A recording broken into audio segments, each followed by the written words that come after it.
How's it going, everyone? We are back again with another Mario ranking video. This time going back to the first batch of Mario games. Classic 2D Mario Bros. The games that redefined video games as a whole and made Nintendo, Nintendo. That's what we're ranking today. I am only looking at the classic 2D Mario games, so none of the new Super Mario Bros. Will be included in this list. This is because I already did a ranking of those games. So if you haven't seen that video yet, then go watch it. If not, then watch this. I mean, hey, you got two pretty good choices laid out in front of you, I will say that. Also, at the end of this video, I'm going to be announcing which series I'm ranking next, so stick around for that, if you care.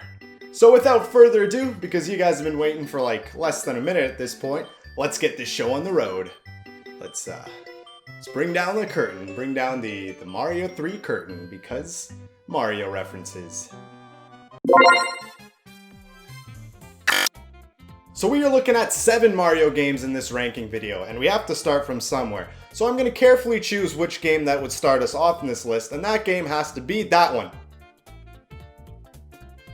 The original version of Super Mario Bros. 2, or what's called the Lost Levels outside of Japan. While this is still a fun game, it is easily the least inspired classic 2D Mario. It basically just took the original Super Mario Bros., made some more pits in the ground, and just placed enemies like everywhere, man. This makes the game much harder, which is what the game was known for. On paper, this isn't inherently a bad thing, but considering that every other Mario game was somewhat revolutionary even in a small way, you can see why this one is at the bottom of the list. This entire game could have easily just been DLC. If DLC existed back then, that is. That's not to say that there isn't fun to be had in this game though, because it can be very rewarding if you have the time and patience to master your jumps and level layouts in the game. The only thing with that is the controls are a bit dated, so it might take a bit of time to adjust back to this. Honestly, not all that much to say about this game. It really didn't introduce anything new, other than like the poison mushroom. But if you're a pro at Mario 1 and want to play more of it, then this is your game.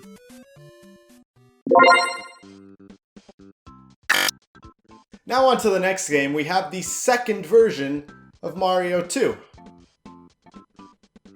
Is that right?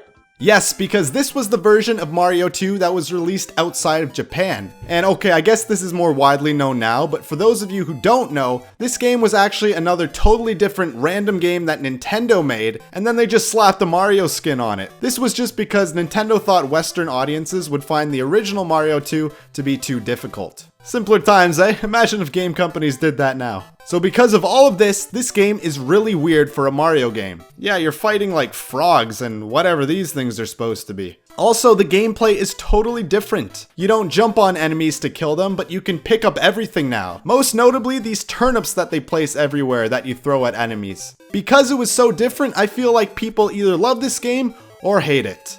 For me, it was the latter. Okay, I don't hate this game, to be fair, but I just prefer to have the classic Mario playstyle rather than, you know, gardening. But that's not to say I didn't like this game. It can still be fun to aim your shots with these plants, and the platforming is pretty decent too. The coolest feature in this game for me was the ability to choose between 4 different Mario characters that all have unique physics and abilities. This created more options and more replayability in the game. Plus your characters just have more moves to use, like this super jump here. Mario 2 was an odd game, but it definitely had its appeal to the series. I just prefer the more traditional playstyle.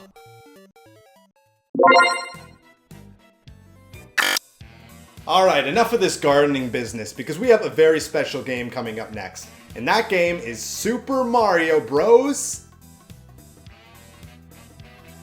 Super Mario Bros. That's the game.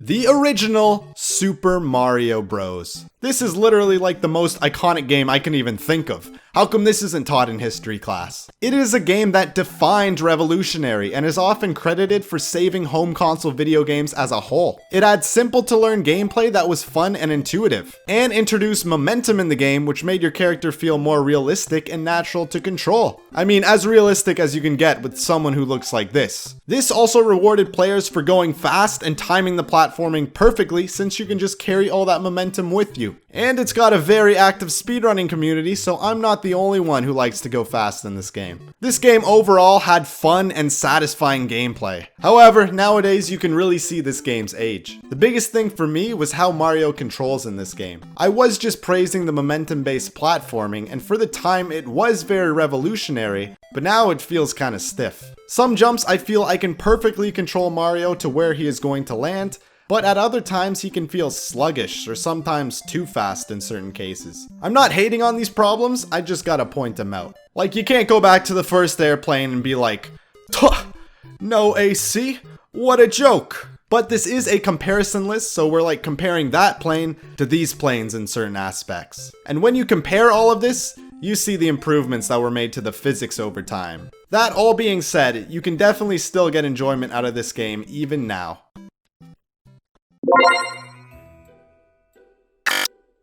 Just putting it out there, but I really like the two Super Mario Land games. They're very underrated in my opinion. And as you can see, they're both in the ranking this late in the running. So I'm going to start with talking about the original game. Super Mario Land for the Game Boy. Yes, this was Nintendo's first handheld Mario. And I don't know if it's just me, but I find this game so funny at times. It cracks me up. It has all of the mechanics of Mario, but they're like a parody. The turtles, they explode now? Okay. The 1-ups are no longer mushrooms, but they're hearts, like you're playing Zelda. And there aren't fire flowers in this game, but rather called Super Balls. They are an awesome power-up though that just bounces everywhere. This allows you to make trick shots like 360 no-scopes to kill enemies. This game is strange, but in a really cool way. I mean, look at the locations you're in. That's another thing I like about it. You start off in this pyramid place, then go underwater to see some UFOs, and you even go to Easter Island, where there's flying statue heads that try to attack you. There were also these like side-scroller shoot-'em-up levels where Mario would just find something random to drive around in, and you know, just shoot stuff with.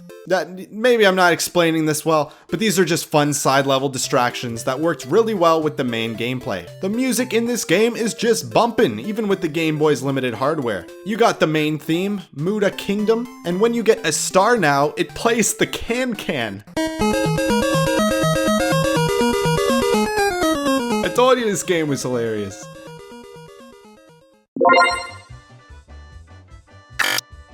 So now that we've looked at the original Mario Land, why don't we just jump into its sequel?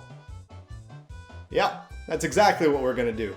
Honestly, it was a very close call between the two Mario Land games, but at the end of the day, I had to put Mario Land 2 above the original. There was just more in this game, and it was a lot more fleshed out than the first one. For starters, there were a lot more worlds and levels to choose from, and they were all super unique from one another. There's a space level with moon physics that you're just screwing around in, with a middle finger rock flipping you off. Another one where you're inside a tree drifting around in honey, or even one where you're just exploring the interior of a Mario robot.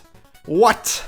And in this game you have the freedom to walk around the entire world map from the beginning. This lets you select any world in the game in any order you want. There's a new power-up this time, and it's really awesome too. You eat a carrot that turns you into a bunny Mario, which then allows you to descend really slowly. That doesn't make all that much sense for a bunny, but it's great to use. I mean, look how slow you fall with it. These two games are very underrated 2D Mario platformers that are in dire need of a remake. And considering how people just eat up the unoriginal new Super Mario Bros. Games, a series that's as unique as these Mario Land games, I'd say would do very well.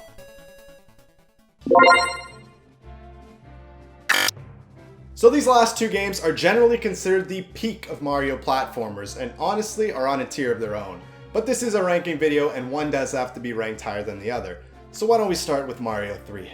Don't get me wrong here, this game is still fantastic in fact. It probably introduced the most new ideas to 2D Mario games like ever. Different world themes, a world map, bonus huts, and lots of new power-ups that were literally all fun to use. You got Raccoon Mario, which was the first time that Mario could fly, the Hammer Suit, which was rare and very powerful, and then there's the Frog Suit, which besides looking hilarious, allowed you to jump high and swim fast. This was the game I thought where they really nailed the controls this time. It is easily the best 2D controlling Mario game for me. Even the newer ones don't feel as smooth. They just nailed the momentum and physics in the game. And they gave the player a visual representation of Mario's momentum through this P-meter. This made it easier to know how far your jump was actually gonna go. And when it's full, you can just zoom, man. This game had really cool level themes back when these were actually original themes. One standout world is known as Giant Land, where everything is just big.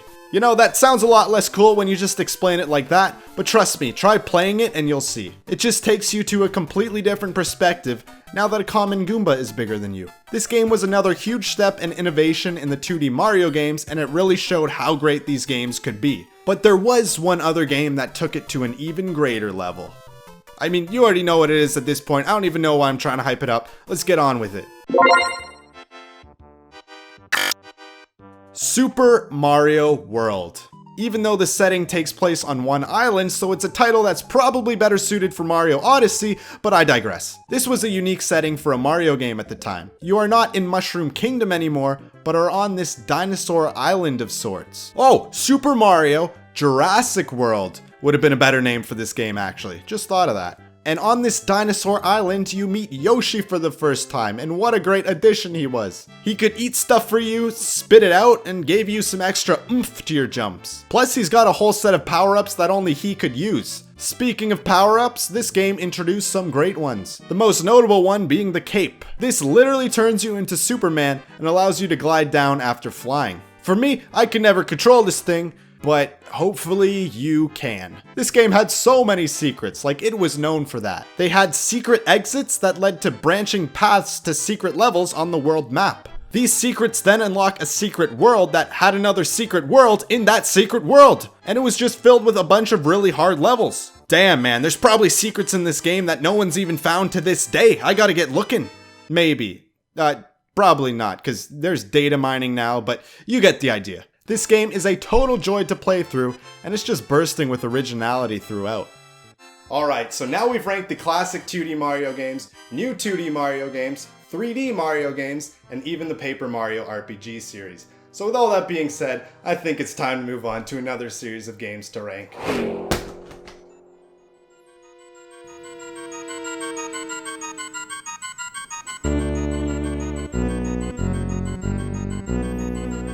Well, it looks like I still have one more series of Mario games to rank.